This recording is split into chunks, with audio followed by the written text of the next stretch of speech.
Olá pessoal, tudo bem? Hoje nós falaremos sobre a Ásia, tá? Ásia, aspectos humanos e a agropecuária, tá bom? Então vamos lá, vamos começar com esse mapa de densidade demográfica na Ásia. A densidade demográfica na Ásia é extremamente heterogênea, é muito discrepante de uma região para outra. A gente vai começar falando da Rússia, que é uma área de clima frio, por isso a densidade demográfica é muito baixa. Entretanto, nós vamos ter uma outra área que a densidade demográfica está acima de 270 habitantes por quilômetro quadrado, que é o caso da Índia. A Índia, Bangladesh, a região do Sudeste Asiático, que é conhecido como formigueiro humano. Então nós temos um lugar que é quase um vazio demográfico, ou seja, de 5 a 15 pessoas por quilômetros quadrados, e nós vamos ter o Sudeste Asiático, que é um formigueiro humano. Bem, nós vamos ter também o Oriente Médio, que é um clima árido. Tinha tudo para ser baixa densidade demográfica, ausência de água, enfim. Entretanto, a densidade demográfica dela é média. Olha só, vai variar acima de 15 a 45 habitantes por quilômetros quadrados e de 45 a 120 habitantes por quilômetros quadrados, né? Então tem uma densidade demográfica média. O Oriente Médio, territorialmente, ele é menor do que o Brasil, está por volta aí de 7 milhões de quilômetros quadrados, e a população dele é acima do Brasil, em torno de 320 milhões de habitantes. Então, o Brasil tem na casa de 210 milhões de habitantes, e de quilômetros quadrados o Brasil tem na casa de 8 milhões de quilômetros quadrados. Então, o Oriente Médio é menor do que o Brasil, mas mais denso do que o Brasil. A densidade demográfica dele é média, é um pouco mais alta do que o do Brasil, né? Então, áreas de baixa densidade, de média densidade e de alta densidade demográfica, que é o Sudeste Asiático. Olha que discrepante uma região da outra. Quando falamos de população na Ásia, não podemos esquecer a questão da China, né? Perdão. A China, gente, ela tinha, quando ela fez a Revolução Comunista, uma taxa de natalidade altíssima. Olha só a taxa de natalidade dela, tá? Era bem alta. E a expectativa de vida dela era baixa. O que ela notava? Que ela tinha que controlar a taxa de natalidade. Se a taxa de natalidade dela continuasse crescendo dessa forma, iria faltar recursos para todo mundo. Então, sendo comunista, é fácil de impor regras, ela impôs o controle de natalidade, fez uma política do filho único. Todo mundo só podia ter apenas um filho, tá? Bem, se você tivesse outros, teria outras questões ali para pagar coisas à parte. Gradualmente eles foram deixando cada vez mais radical, até instituir, até mesmo em alguns pontos, o aborto, né? Então foi ficando radical. Entretanto, ela adota essa política do filho único com o objetivo de fazer o controle populacional. Para quê? Para melhor garantir os recursos igualitários para todo mundo. Bem, 50 anos depois, 70 anos, né, depois, como é que estava? Estava o inverso e perigando ficar desse jeito aqui. Então, olha só como é que ficou. Caiu muito a taxa de natalidade e a expectativa de vida aumentou demais. Então, eu vou fazer aqui uma linha para demonstrar isso. Então, olha, aqui seria até de 0 a 10 anos, tá? E aqui para cima, seria a idade de idosa, né, de idoso, né? Acima de 60 anos. Olha como tem muito mais pessoas acima de 60 anos do que de crianças. Qual é a previsão para 2100 se continuasse com a política do filho único? De ficar desse jeito, ó. A previsão é que reduzisse desse jeito, dessa maneira. Então, olha só, não teria praticamente crianças e teria muito idosos, tá?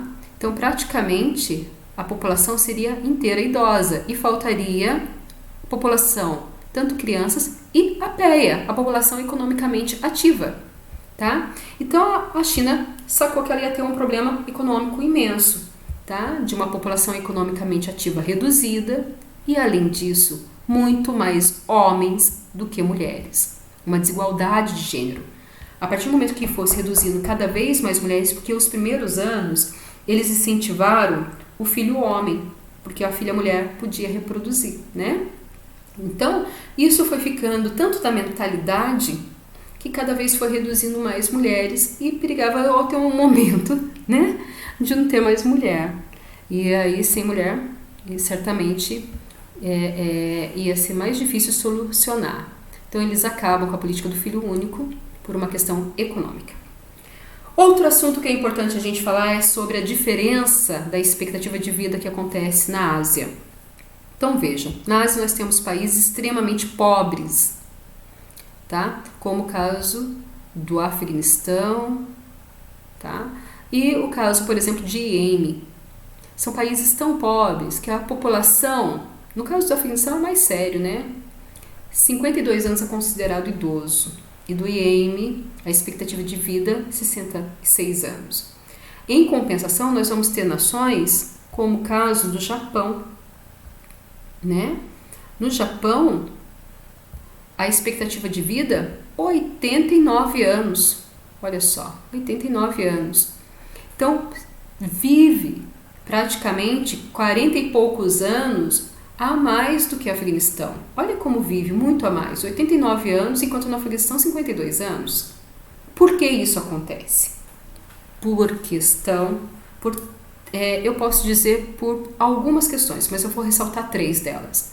Uma, porque essas nações aqui, ó, praticamente todas elas foram colônias de exploração e tiveram seu processo de independência tardio.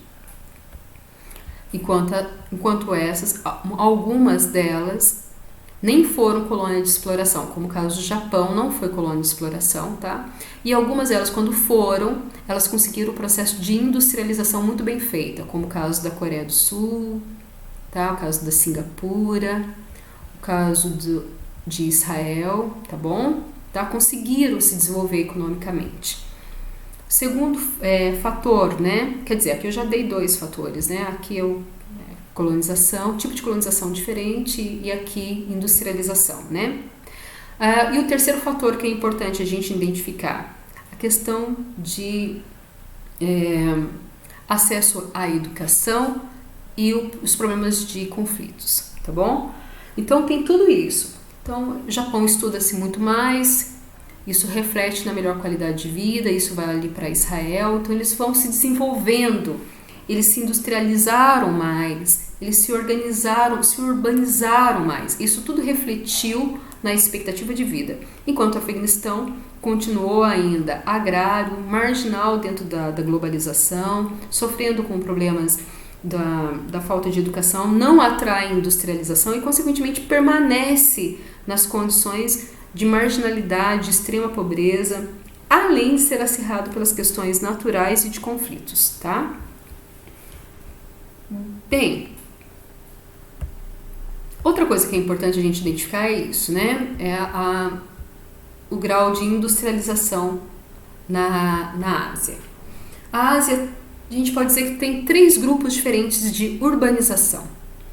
Tem as nações que ainda não são urbanizadas, como o caso de Bangladesh e Laos, que de 70 para 2017 aumentou a população urbana, mas ainda não é urbanizado, porque para ser urbanizado tem que ultrapassar 50% para ser considerado urbanizado. A população urbana tem que ser superior do que a população rural.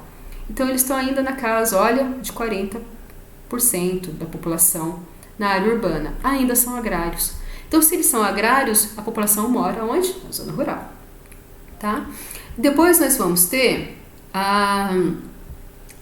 essa faixa que é o grupo 2, da população que não era urbanizada até a década de 70 ou pouco urbanizada e ficaram muito urbanizadas, ó, até 2017.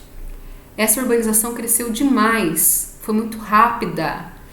Foi rápida ao ponto de não ter infraestrutura para todo mundo. Então ela foi organizada de uma forma caótica, problemática. Isso gera o quê? Muita desigualdade e muita violência. O problema de quando uma nação tem uma urbanização muito rápida, muito caótica, é que ela gera muita desigualdade social, consequentemente violências urbanas, tá? E por último, nós vamos ter os países que tiveram uma urbanização gradual desde o processo dela praticamente de independência. Eles foram se urbanizando e se mantiveram urbanizados, são extremamente urbanos, mas foi mais gradativo, mais planejado, que são os países desenvolvidos, como o caso da Coreia do Sul e de Israel. Bem, agora vamos lá, partezinha da agricultura. O Sudeste Asiático, eles têm muito plantation, né? Só que o plantation deles é herança de colonizadores. Veja, o Brasil também tem plantation. O Brasil também foi um país colônia.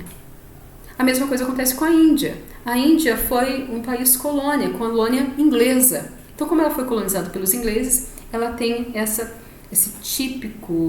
agricultura aqui, que é monocultura, ou seja, só um tipo de produto, em uma área imensa e provavelmente voltado para exportação. Isso é o plantation. Essa técnica eu diria que é a maior característica do Sudeste Asiático, que é o sistema de jardinagem. Eles sabem aproveitar muito bem o relevo que tem. A parte mais alta, eles constroem esses degraus, que são chamados de terraços, né? E vão cortando até alcançar os rios. Então os rios, eles vão fazendo curva aqui, vai passando por toda essa área. Né? Os rios vão passando por essa área aqui, enfim, vai lá, contornando.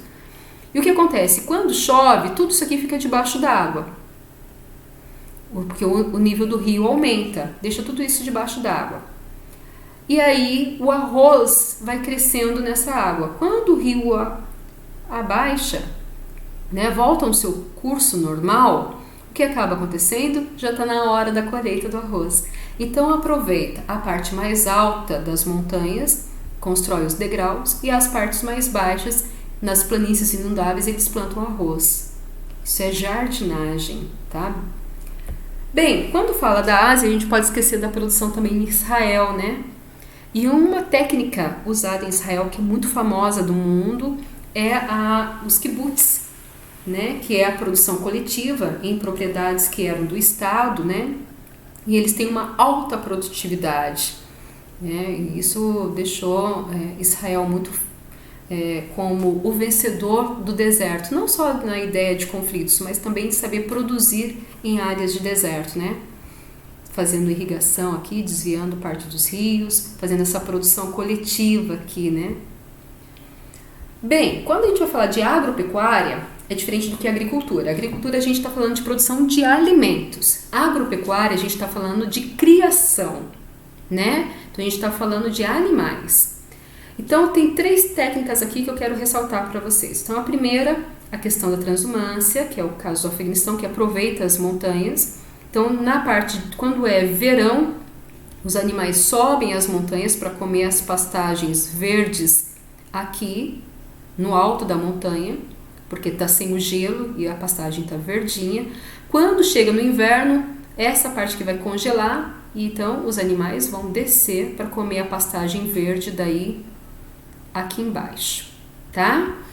Bem, outro tipo de criação é a nômade. Como lá tem ausência no Oriente Médio, se a gente for olhar a Ásia inteira, ela tem a parte do Afeganistão, tem o Oriente Médio, tem a Rússia, enfim.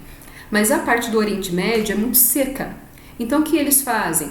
Eles fazem com que os animais fiquem peregrinando, fiquem andando pelo Oriente Médio inteiro atrás de água, atrás de oásis, tá? Isso nós chamamos de nômade. Cada hora o animal tem um cantinho atrás de água, porque o clima é árido dentro do Oriente Médio.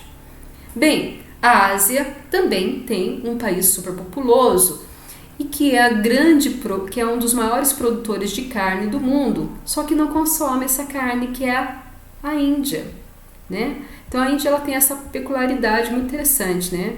Então aqui a Índia, ela está entre um dos maiores produtores de carne do mundo, entretanto ela não consome. E ela não consome por quê? Por causa da religião dela, tá? A religião predominante na Índia é o hinduísmo.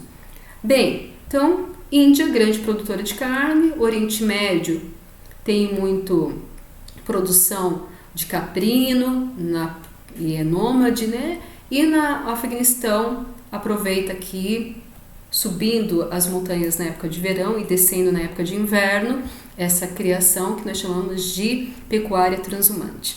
É isso aí, pessoal, que eu queria mostrar para vocês, tá? Muito obrigada e até a próxima!